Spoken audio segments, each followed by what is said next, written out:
in the middle of non-stop good stuff on 100.5 FM.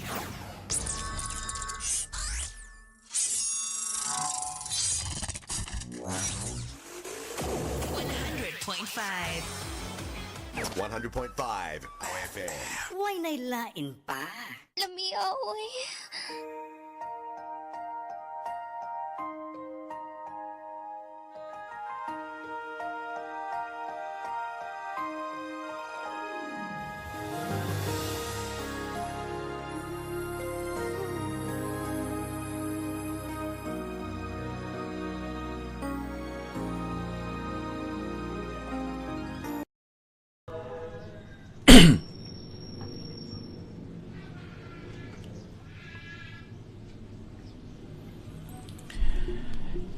Abyan sa liwat mayong aga dira sa imo ang aton nga pagapamalandungan karon ang Psalm 110. Psalm 110. Isa ka verse. Nakasumpa ang Ginoo kag indi maginulsol. Ikaw saserdote sa gihapon sunod sa paagi ni Melchizedek. Kabay pa nga ang Ginoo padayon sa pagbubo sang iya pagpakamayo sa aton nga mga pangunauna kag sa aton nga mga tagipuson sa aton nga pagpamalandong sang iya balaan nga pulong. Ang Psalm 110 ginsulat ni Haring David kag iya nga ginpakilala sa aton kon ano kag sino ang Mesiyas. Inibla ang Mesiyas, Diyos ini siya. Ang amay nag-refer sa iya, subong gani nga Lord. Ang saad nga ang iya nga mga kaaway, iya nga daugon. Iya himuon sila nga ubos kag tapakan sang iya mga tiil. Ining Mesiyas isa ka hari. Ang iya nga paghari magalapad nga magasugod dito sa Jerusalem. Kag ginatawag diri ang Jerusalem nga Sion, no? Ang iya nga pagkahari magasugod dito sa Sion.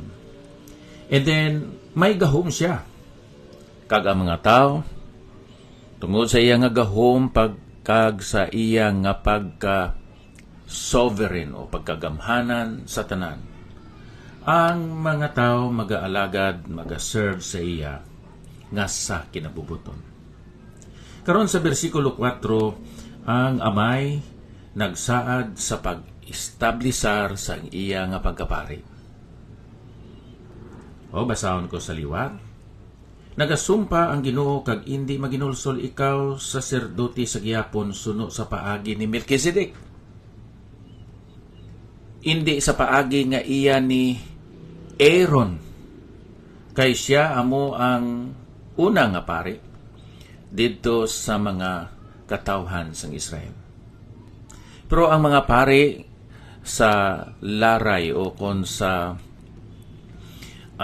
order, no, ni Levi nagakapatay, nagakasayo, nagakaluya, nagamasakit. Kag tungod sina hindi magapadayon ang ilang nga pagkapari. Kinanglan sige-sigihon ang ilang nga pagbulos sa sini nga mga pari kay sila nagamaluya kag nagamasakit kag nagakapatay. Pero karon ari na sa order ni Melchizedek. Now sino man ini si Melchizedek? Siling sang balaan kasulatan, siya isa ka pari, kag isa man siya ka hari, nga wala mahibaluan kung sa diin siya nagalin. Wala gintudlo kung saan o siya natao o ginpanganak, ginbata. Kag wala man ginlista, gisulat diri sa balaan kasulatan, kung saan o siya nga napatay. Nagapamatuod sang ginatawag eternality sining pagkapari sini ni Melchizedek sang iya nga pagkahari ni Melchizedek. Karon si Ginoong Hesus hindi gid man siya pwede nga mangin pari tungod kay halin siya sa tribo ni Huda. Ang mga pari sang una naghalin sa tribo ni Levi. Busa hindi pwede si Ginoong Hesus nga mangin pari sa order ni Aaron o kun ni Levi, Levitical priesthood. Kundi siling diri nagasumpa ang Ginoo kag hindi maginulsol, ikaw saserdote sa gihapon suno sa paagi ni Melkisedek. Diri sa Hebrehanon kapitulo 7, kay ining Melkisedek hari sang Salem, saserdote sang Dios nga labing mataas, nagsugata kay Abraham nga nagapauli gikan sa pagpamatay sang mga hari kag nagpakamaayo sa iya. Kag sa iya si Abraham naghatag sing ikapulo nga bahin sang tanan nga butang. Siya amo ang nauna, kung sayuron ang iya ngalan hari sang pagkamatarong, kag niyan siya hari man sang Salim, kung sayuron hari sang paghidait. Siya walay amay o kun iloy o kun kaliwatan, kag walay pamuno sa mga adlaw o kun katapusan sang kabuhi kundi kaangay sang anak sang Dios nga nagapadayon siya nga saserdote sa gihapon. Tanawa kung daw ano kadako siya, kung daw ano kadako ini si Melkisedek. Si Abraham nga patriarka nga amo ang father of the Israelites, may masiling naton, naghatag pa sang iya ikapulo sang mga inagaw.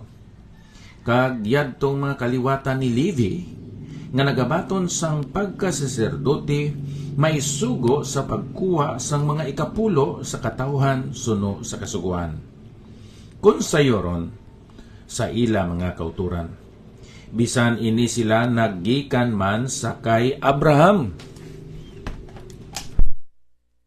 Sa tanawa abyan, ang mga Israelites naghatag sang ila ikapulo para sa mga Levites kag para sa mga kaparian. Ini sila nagalin sa tribo ni Levi. Ini si Levi nagalin sa kay Israel. Ini si Israel naghalin sa kay Isaac. Ini si Isaac naghalin sa kay Abraham.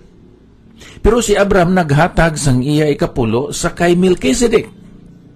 Busa, ini si Melkisedek nga hari kag pari, mas mataas siya kaysa kay Levi. Sa din ginakuha dira ang mga kaparian sa mga Israelites. Now, si Ginoong Hesus, pari siya, hindi sa order ni Levi or ni Aaron, kundi sa order siya ni Melkisedek. Busa, mas mataas siya. Ini si Ginoong Hesus subong nga naghalin siya sa order ni Melkisedek kaysa kay Levi o kung sa kay Aaron. So makita nimo abyan nga ang pagkapari o pagkasaserdote ni Ginoong Hesus, gintawagan ni siya the Great High Priest. Mas mataas ang iya pagkapari kay sa pagkapari ni Aaron. Kag amo ini siya ang aton Great High Priest. Nga kung usisaon nimo diri sa Hebrehanon kapitulo 4 bersikulo 14, nyan kay kita may dako nga pinakamataas nga saserdote nga nakalatas sang mga langit. Si Jesus ang anak sang Dios, ligunon ta ang aton pagtuhat. Kay wala kita sing isa ka pinakamataas nga saserdote nga hindi matandog sang aton mga kaluyahon, kundi isa nga nasulay sa tanan nga bagay kaangay naton apang wala nagapakasala. So ining aton pinakamataas nga saserdote nga amo si Ginoong Hesus sa order ni Melkisedek, usa siya ka able and powerful Great High Priest. Isa siya ka pinakamataas nga sacerdote nga sila naton compassionate, merciful, matandog siya sang aton nga mga kaimtangan kagkondisyon sa aton nga kabuhi. Siya available siya nga Dios nga aton siya matawag. Nyan magpalapit kita nga may pagsalig sa trono sang bugay. So siya approachable. Siya available. Kag wala siya sang sala. Siya genuine, pure, authentic. Kag siya may dagaya, abundant nga mga pagkabutang nga iya mahatag. Namely, ang bugay kag ang kaluoy. Nyan magpalapit kita nga may pagsalig sa trono sang bugay, agod nga makabaton kita sing kaluoy, mercy, kag makaagom sing bugay, grace, sa pagbulig sa aton sa tion sang kinahanglan. So amo ini siya ang aton great high priest si Ginoong Hesus. Ikaw makapalapit sa iya, hindi ka na mag-agi sa pastor, sa bisan sino nga puno sang inyo reliyon o kung denomination, agod nga makapalapit ikaw sa Diyos. Our God, the Lord Jesus Christ, is not only the King of Kings or Lord of Lords. He is also the great high priest who is able, available, approachable, and then authentic, and has the abundant blessings, namely grace and mercy.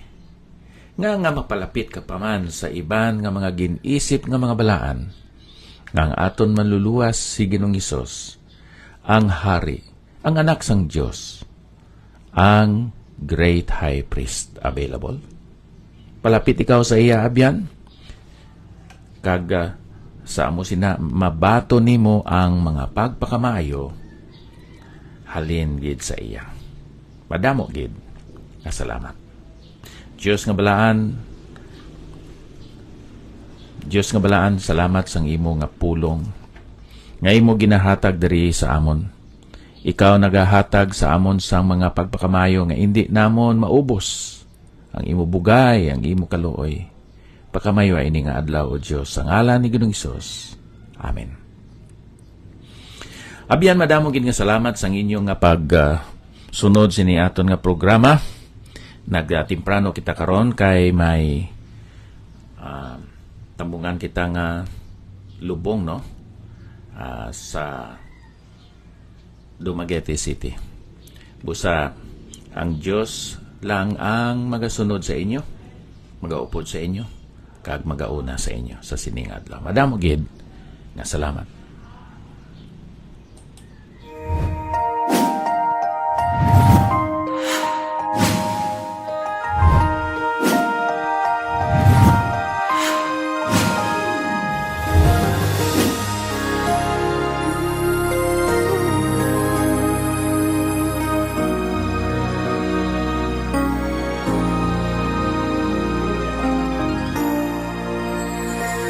Give thanks with a grateful heart.